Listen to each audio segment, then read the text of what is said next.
Dito ikot, dito ikot. Yan. Di naman kailangan magmadali eh. Oh, ipitin na siko. Taas. Oh, sa likod. Bea. Bea, yan. Pagkaikot. Yan. Oh, yan. Dugtong.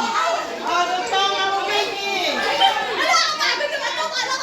Taas ang kamay.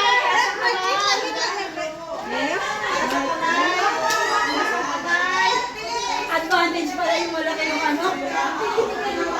Advantage yung malaki yung boobs. Di ba? Ang 50. Hop.